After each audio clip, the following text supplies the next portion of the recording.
এই লেসনে আমরা দেখব যে আমাদের ওয়াটার ড্রপগুলো আমাদের গ্রাউন্ডে কিভাবে ক্রিয়েট করা যায়। তো আমাদের কোলিশন স্পাউনের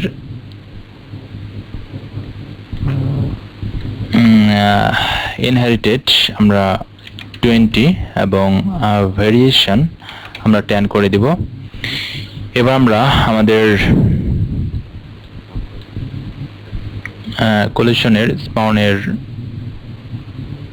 লিঙ্কটি আমরা জাস্ট এভাবে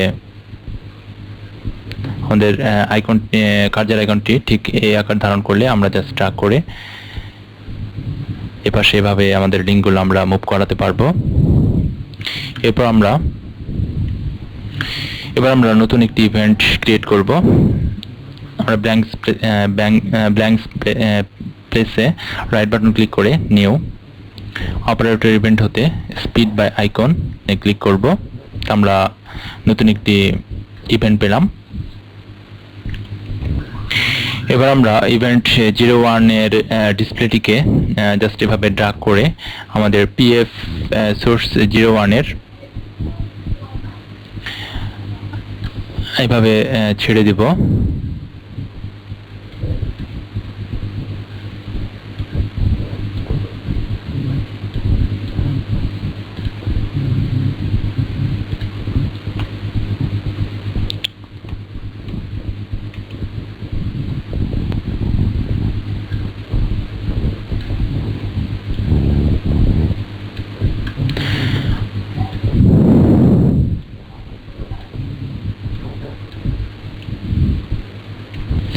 এবং ইভেন্ট 2 এর ডিসপ্লেটি আমরা ডিলিট করে দিব।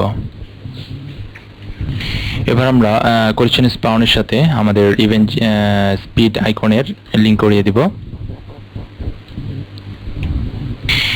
এবার আমরা আমাদের কাজের সুবিধার্থে আমাদের ইভেন্টগুলোর নাম আমরা চেঞ্জ করে নিতে পারি।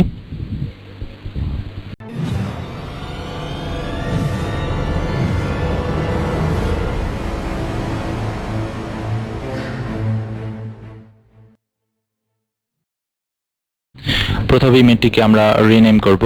আমরা জাস্ট ইভেন্টের উপর রাইট বাটন ক্লিক করে রিনেমে আমরা ইনিশিয়াল রেইন এন্টাইটেল এবং ইভেন্ট 2 তে আমরা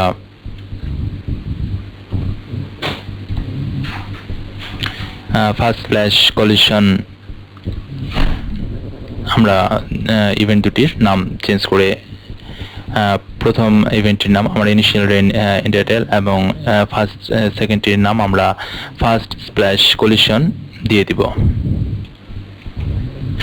এবার আমরা ফার্স্ট স্প্ল্যাশ কলিশনের স্পিড বাই সারফেস এখানে আমাদের একটি নিউ ইভেন্ট নেওয়া ভুল হয়েছে।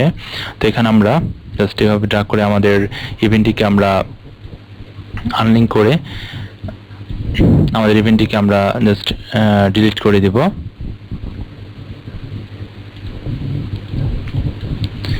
এবার আমরা রাইট বাটন ক্লিক করে নিউ অপারেটর ইভেন্ট হতে স্পিড বাই সারফেসেস একটি ইভেন্ট নিব এবং এর ডিসপ্লে আমরা ডিলিট করে দিব এবং এর ইভেন্টের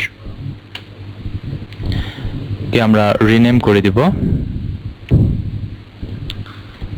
আমরা ফার্স্ট স্প্ল্যাশ কলিশন নাম দিব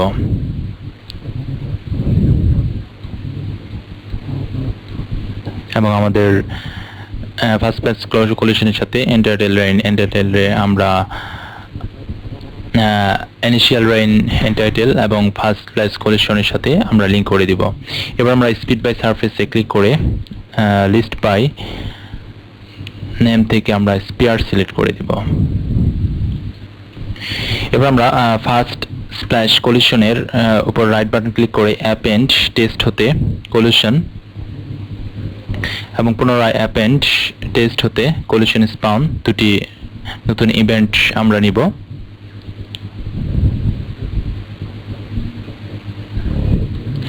এবার আমরা কলিশন সিলেক্ট করে বাই লিস্ট হতে ডিফ্লেক্টর কে সিলেক্ট করব এবং কলিশন স্পাউন কে সিলেক্ট করে বাই লিস্ট হতে আমরা এজ ডিফ্লেক্টর সিলেক্ট করে দিব। এখানে আমরা কলিশন স্পাউনে আমরা আমাদের ডিফ্লেক্টরটি সিলেক্ট করতে হবে এবং আমরা কলিশন 01 এর নামটিকে আমরা রিনেম করে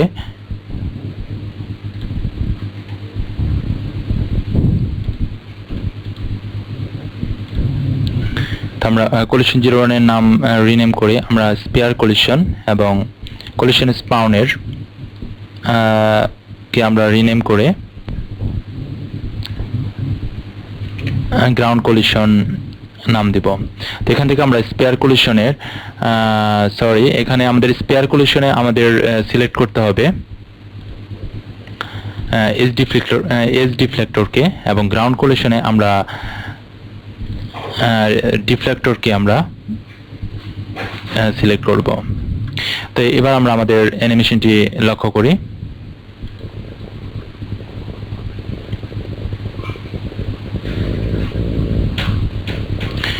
তো আমরা দেখছি আমাদের ওয়াটার ড্রপগুলো গ্রাউন্ডের সাথে খুব বেশি মাত্রায় বাউন্সিং করছে।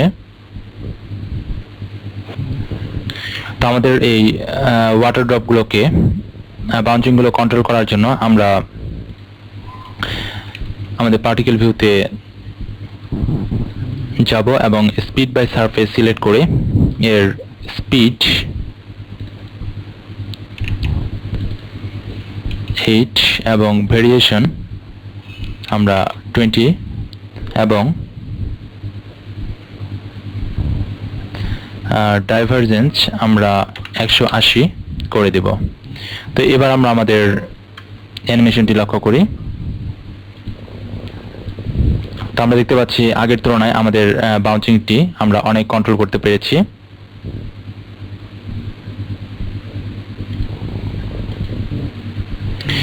এবার আমাদের ইনিশিয়াল রেইন এর ফোর্সটিকে ইনস্ট্যান্ট কপি করে আমাদের ফার্স্ট স্প্ল্যাশ কলিশনে পেস্ট করতে হবে। তো আমরা কিবোর্ড হতে শিফট কি প্রেস করে আমাদের ফোর্সটিকে আমরা কপি করব। ফার্স্ট স্প্ল্যাশ কলিশনের মধ্যে ইনস্ট্যান্ট কপি করতে হবে আমাদের।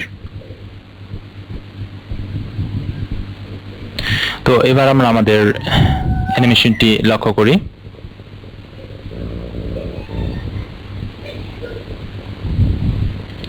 তো আমরা দেখতে পাচ্ছি আমাদের স্পিয়ারের উপর আমাদের ওয়াটার ড্রপগুলো অ্যাসাইন্ড হওয়ার পর সেগুলো গ্রাউন্ডে ওয়াটার ড্রপের মতো পড়ছে।